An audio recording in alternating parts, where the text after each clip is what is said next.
Semangat kejiranan.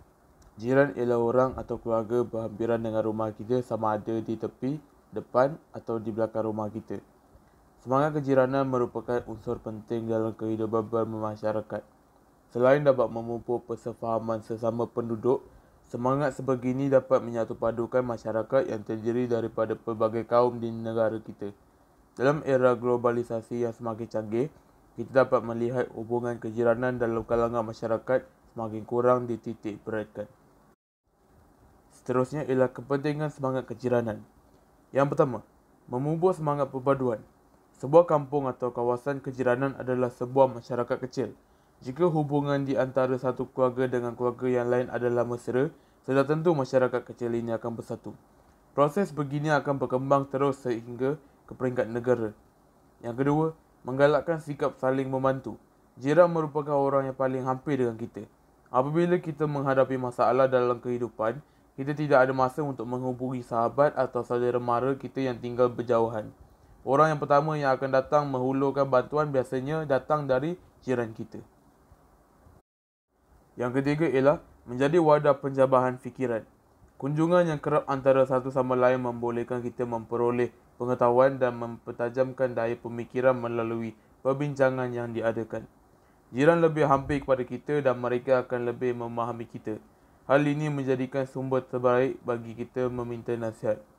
Yang keempat, melahirkan masyarakat yang harmoni dan sejahtera. Semangat kejiranan dapat mewujudkan kedamaian dan kesejahteraan hidup bermasyarakat. Antara cara memupuk semangat kejiranan adalah dengan saling kunjung mengunjungi sesama jiran.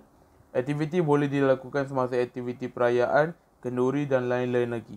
Sikap keprihatinan juga penting dalam melahirkan sikap hormat menghormati dan kasih sayang sesama jiran. Yang kelima ialah mengukuhkan institusi kemasyarakatan. Semangat tolong-menolong dapat dilahirkan di antara penduduk setempat. Sikap tolong-menolong di antara jiran sangat penting. Selain itu, semangat kejiranan dapat mengeratkan silaturahim di antara penduduk setempat. Sikap saling hormat menghormati antara satu kaum dengan kaum yang lain dapat dilahirkan.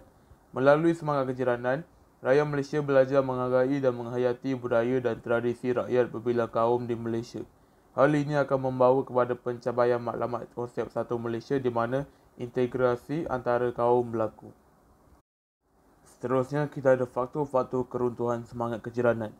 Yang pertama, persaingan hidup. Mereka tidak kenal langsung akan jirannya dan tidak mengambil inisiatif untuk berkenal-kenalan dan saling berhubung dengan jirannya. Mereka sibuk dengan urusan masing-masing. Masa mereka amat terhad. Oleh itu, masa untuk bertegur sapa dengan jiran tetangga semakin terbatas. Hal ini menyebabkan semangat kejiranan semakin luntur. Yang kedua, sikap materialistik.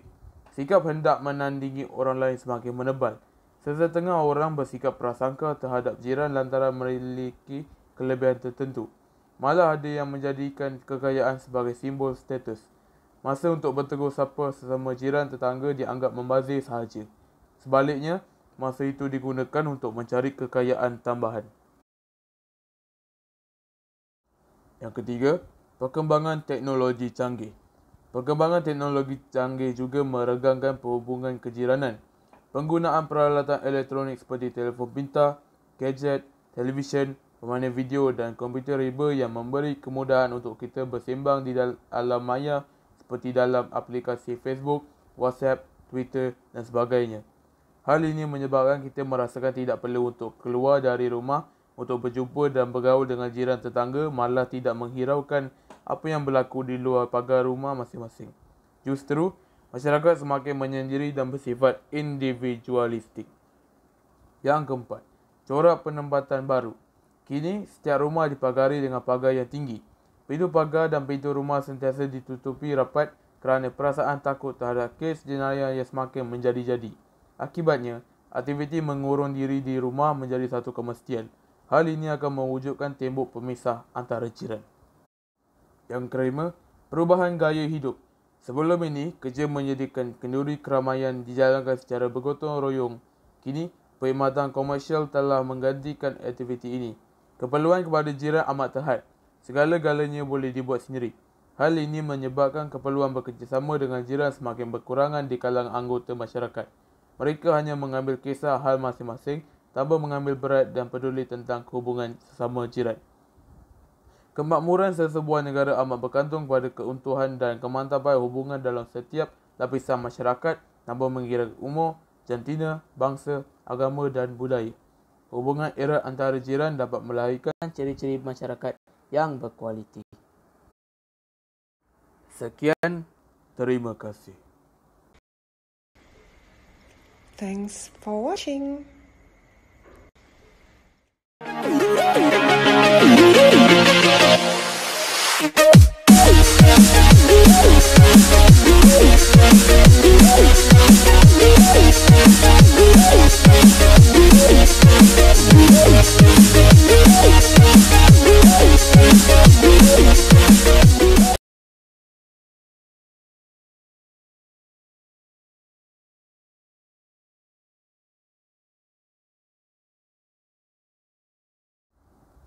Semangat kejiranan.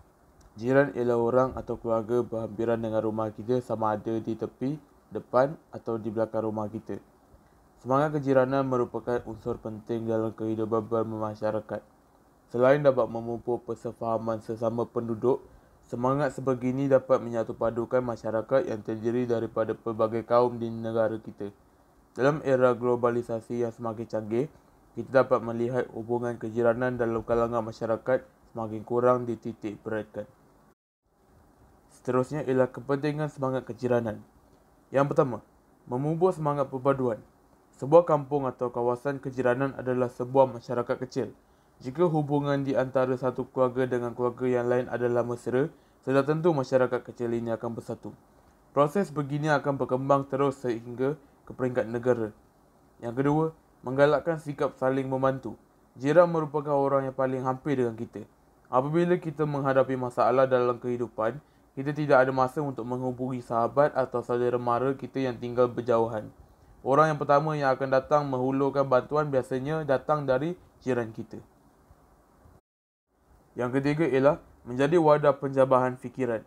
Kunjungan yang kerap antara satu sama lain membolehkan kita memperoleh pengetahuan dan mempertajamkan daya pemikiran melalui perbincangan yang diadakan.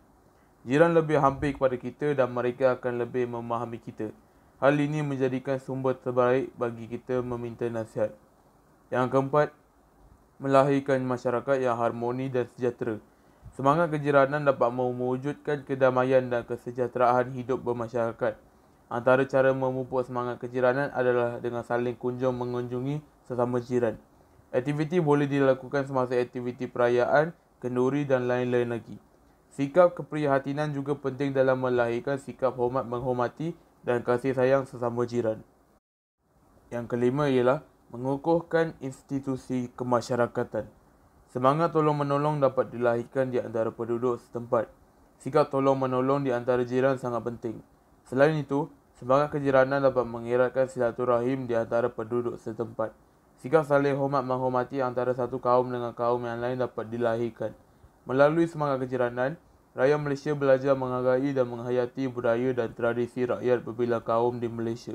Hal ini akan membawa kepada pencapaian matlamat konsep satu Malaysia di mana integrasi antara kaum berlaku.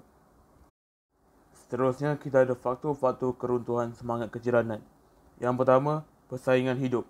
Mereka tidak kenal langsung akan jirannya dan tidak mengambil inisiatif untuk berkenal-kenalan dan saling berhubung dengan jirannya. Mereka sibuk dengan urusan masing-masing. Masa mereka amat terhad. Oleh itu, masa untuk bertegur sapa dengan jiran tetangga semakin terbatas. Hal ini menyebabkan semangat kejiranan semakin luntur. Yang kedua, sikap materialistik. Sikap hendak menandingi orang lain semakin menebal. Sesetengah orang bersikap prasangka terhadap jiran lantaran memiliki kelebihan tertentu. Malah ada yang menjadikan kekayaan sebagai simbol status. Masa untuk bertegur sapa sesama jiran tetangga dianggap membazir sahaja. Sebaliknya, masa itu digunakan untuk mencari kekayaan tambahan. Yang ketiga, perkembangan teknologi canggih. Perkembangan teknologi canggih juga meregangkan perhubungan kejiranan. Penggunaan peralatan elektronik seperti telefon pintar, gadget, televisyen, permainan video dan komputer riba yang memberi kemudahan untuk kita bersembang di alam maya seperti dalam aplikasi Facebook, WhatsApp, Twitter dan sebagainya. Hal ini menyebabkan kita merasakan tidak perlu untuk keluar dari rumah untuk berjumpa dan bergaul dengan jiran tetangga, malah tidak menghiraukan apa yang berlaku di luar pagar rumah masing-masing. Justru, masyarakat semakin menyendiri dan bersifat individualistik. Yang keempat, corak penempatan baru. Kini, setiap rumah dipagari dengan pagar yang tinggi. Pintu pagar dan pintu rumah sentiasa ditutupi rapat kerana perasaan takut terhadap kes jenayah yang semakin menjadi-jadi. Akibatnya, aktiviti mengurung diri di rumah menjadi satu kemestian. Hal ini akan mewujudkan tembok pemisah antara jiran. Yang kelima, perubahan gaya hidup. Sebelum ini, kerja menyediakan kenduri keramaian dijalankan secara bergotong royong. Kini, perkhidmatan komersial telah menggantikan aktiviti ini. Keperluan kepada jiran amat terhad. Segala-galanya boleh dibuat sendiri. Hal ini menyebabkan keperluan bekerjasama dengan jiran semakin berkurangan di kalangan anggota masyarakat. Mereka hanya mengambil kisah hal masing-masing tanpa mengambil berat dan peduli tentang hubungan sesama jiran. Kemakmuran sesebuah negara amat bergantung pada keuntuhan dan kemantapan hubungan dalam setiap lapisan masyarakat tanpa mengira umur, jantina, bangsa, agama dan budaya. Hubungan erat antara jiran dapat melahirkan ciri-ciri masyarakat yang berkualiti. Sekian, terima kasih. Thanks for watching.